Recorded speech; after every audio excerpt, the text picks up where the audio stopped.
네, 지난 시간에 농지연금 신청에 대해서 우리가 알아봤었는데요. 그 중에서 중요한 것 중에 하나가 영농 경력이 5년이 되어야 된다. 이게 굉장히 중요한 이슈 중에 하나인데요. 물론 이게 연속적일 필요는 없습니다. 영농 경력을 인정받기 위해서는 농업인이 되어야 한다고 하는데요. 오늘은 농업인이 되려면은 어떻게 해야 하고, 그리고 영농 경력을 인정받기 위해서 어떤 절차로 준비를 해야 되는지 한번 알아보도록 하겠습니다. 자, 영농 경력은 어떻게 인정받는 건가요?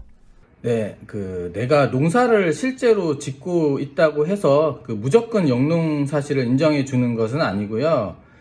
농사를 지은 사실을 좀 객관적인 서류로 증명을 이제 해야 인정을 해 주는데요. 농지원부나 뭐 경작 사실 확인서, 조합원 증명원, 경영체 등록 자료 등으로 이제 증명을 하는데요. 농지원부 제도는 이번에 농지법이 개정이 되면서 사라질 예정이거든요. 그래서 다른 서류들로 증명을 해도 뭐 되는데, 이제 그 중에 농업경영체 등록을 하고 있으면 영농 사실을 증빙하기가 좋습니다. 그러니까 실제로 영농 행위를 하면서 농업경영체 등록을 하시고, 영농 기간에는 농약이나 뭐 비료 구매 영수증 같은 거를 보관해 두시면 뭐 충분할 것 같습니다. 농업 행위를 실제로 하면서 농업 경영체 신청을 하면 된다 이러셨는데요. 어떤 농업 행위를 하고 있어야 되는 건가요? 네, 농업인 조건이 있습니다. 그러니까 이 조건을 갖추고 있으면 되는데요. 그러니까 여러 가지 방법이 있는데 이 중 이제 하나만 갖추면 되거든요. 이제 가장 일반적인 방법은요. 1000제곱미터, 그러니까 이제 한 300평 정도 되죠. 1000제곱미터 이상의 농지에서 다년생 식물을 재배하는 것입니다. 근데 이때 반드시 자기 땅일 필요는 없고요. 농지은행에서 임대를 하거나 온비드의 공매를 통해 임대를 하면요, 좀 아주 싼 비용으로 농업인이 될 수가 있으니까요. 그리고 이제 참고로 농지는 개인 간 임대는 허용하지 않으니까요. 꼭 농지은행이나 온비드를 통해서 임대해서 이게 영농 경력을 쌓아야 합니다. 자, 크게 1000제곱미터, 그러니까 대략 한 300평 정도 이상의 농지에서 식물을 재배해야 된다. 이게 하나가 있고요. 그 다음에 꼭 자기 땅일 필요는 없으니까 농지 은행을 통해서 임대도 가능하고요. 이렇게 두 가지를 봤는데요. 그 외에 또 다른 방법이 또 있나요? 네, 이제 또 자신이 이제 직접 농사를 짓기 어려우시면요. 1년 중에 90일 이상을 다른 농장에 이제 고용이 되어서요. 농업을 했다면 그것도 농업인으로 인정이 되거든요. 그러니까 보통 이제 가족 중에 농사를 짓는 경우에 이제 경영체 등록을 하지 않고 도와주는 경우가 많은데요. 이왕이면 경영체 등록을 하고 도와주는 것이 영농 경력도 쌓고 이게 좋습니다. 고용되어서 이제 농업 경영체 등록할 때는 경영주 외 농업인으로 이제 등록하면 이제 됩니다. 그런 방법이 또 있군요. 그러니까 직접 농사 짓지 않고 농장주에 고용이 돼서 일하는 것도 농업인에 해당한다. 이것도 아주 굉장히 중요한 포인트 같습니다. 또 다른 방법이 또 있나요? 네, 하우스를 짓거나 이제 버섯 등 이제 특수 작물을 재배할 경우에는 이제 농지 면적이 좀 작아도 되거든요. 그러니까 아까 원래는 1000제곱미터, 그러니까는 300평 정도에서 경작을 해야 된다고 이야기했는데요. 이제 이런 경우는 이제 330제곱미터, 그러니까 한 100평 정도에서만 이제 하더라도 농업인으로 이제 인정을 해 줍니다.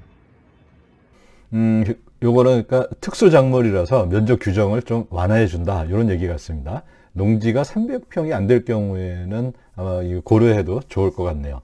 그리고 또 가축을 기르는 경우에도 농업인 자격을 인정해 준다. 이런 얘기를 들은 것 같은데 요것도 이거는 어떤 경우인가요?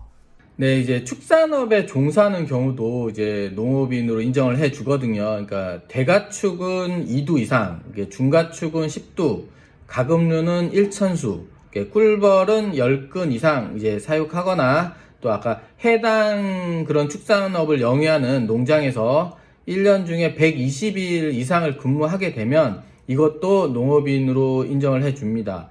그리고 마지막으로 농산물 연간 판매액이 120만 원이 넘어도 농업인으로 인정해 주는 규정이 있는데요. 그냥 아무데나 이제 판다고 뭐 인정해 주는 건 아니고요. 이제 농협 같은 좀 공식적으로 이제 증명이 가능하고 허위로 판매할 수 없는 곳에 판매를 해야 인정을 해 줍니다. 아주 다양한 방법이 있는 것 같습니다. 그리고 지금까지 얘기한 일반적인 농작물 말고 묘목 같은 것이 좀 재배가 쉽다고 하던데 그런 경우에도 농업인 자격이 이게 인정이 됩니까? 네, 이제 가능합니다. 근데 하지만 이제 조경수를 팔기 위해서 심는 건 이제 영농 행위로 봐주는데요. 이제 농지 자체를 이제 정원처럼 꾸미는 식으로 조경수를 식재하는 경우가 있거든요. 이제 그런 경우는 농업 행위로 이제 보지를 않습니다. 그리고 이제 뭐 재배 식물은 대나무, 죽순 같은 것도 가능하고요. 이제 뽕나무, 뭐 대추나무, 뭐 에메랄드 그린 뭐 이런 것도 많이 이제 재배를 합니다. 좀 손이 덜 가는 작물이라고 하더라고요. 예. 예, 그러니까 우리가 이제 보통 처음 생각했던 것보다 이 일반적인 농작물 위에도 다양한 작물들이 해당하고 또 농업 행위에 대해서는 또 다양한 방법이 있다는 거, 예, 요걸 알아봤습니다. 그리고 앞서 언급한 대로 농업 경영체 등록을 해서 기록을 남겨야 영농 행위를 인정받을 것 같은데요. 그러면 농업 경영체 등록은 어디 가서 또 어떻게 해야 되는 건가요?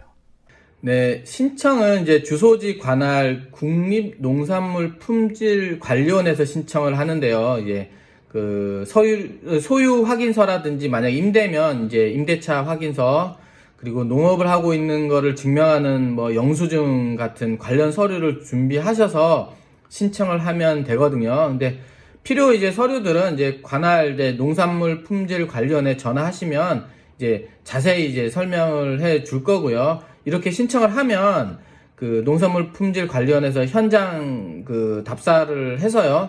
현장에 이제 농업을 하고 있는 것이 확인이 되면 이제 농업경영체 등록을 이제 해 줍니다. 뭐 좀 그런 방법이, 그런 식으로 이 전체 과정이 흘러 들어가는 것 같습니다. 농업 경영체로 등록을 하고 농사를 짓고 있으면 영농 경력을 증명할 수 있다. 이런 말씀인 것 같고요. 그 다음에 이 또 등록을 할 때 또 특별히 유의해야 할 사항이 어떤 것이 있을까요? 네, 앞서 이야기한 대로요. 내가 경영주가 아니고 고용된 경우라면 경영주 외 농업인에 체크하고 신청을 하면 되는데요. 이때 가족인 경우에 좀 유의사항이 있습니다. 이제 가족인 경우는 보통 이제 남편이 이제 경영주로 등록을 하고 다른 이제 한 명을 이제 부인을 경영주의 농업인으로 등록을 하는데요. 이때 경영주의 농업인으로 등록하기 위해서는 건강보험 직장 가입자는 안 되거든요. 그러니까 오히려 경영주는 다른 직장에서 건강보험 직장 가입자로 되어 있어도 상관이 없는데 이제 없거든요. 그래서 이제 두 분 중에 한 분이 직장이 있어서 건강보험 이제 직장 가입자라면 그분을 경영주로 하고 직장 가입자가 아닌 분을 이제 경영주의 농업인으로 등록을 해야 합니다. 근데 만약 가족 둘 다 직장이 있어서 건강보험 직장 가입자라면 농업 경영체를 각각 따로 등록을 해서요. 두 분 다 이제 경영주로 등록하는 방법도 있습니다. 그러니까 경영체 등록 시에는 경영주는 직장이 있어도 상관이 없는데 경영주의 농업인으로 등록하기 위해서는 직장이 있으면 안 된다. 이거 아주 중요한 포인트 같습니다. 오늘 어떻게 영농 경력을 인정받는지 요거에 대해서 자세히 알아봤는데요. 제가 알기로는 농업인 자격이 되면 농지연금 신청이 가능한 요 장점 외에도 우리가 지금까지 알아본 거죠. 또 그 외에도 각종 보조금을 받을 수 있고 국민연금, 건강보험도 보조받을 수 있고 또 농지 취득 시에 세금 혜택 등이 있는 것으로 알고 있습니다. 물론 이게 단순히 혜택을 받기 위해서 농업인이 되라 이런 것은 아니고요.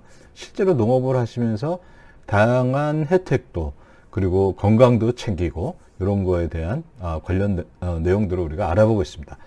오늘도 자세한 설명 대단히 감사합니다.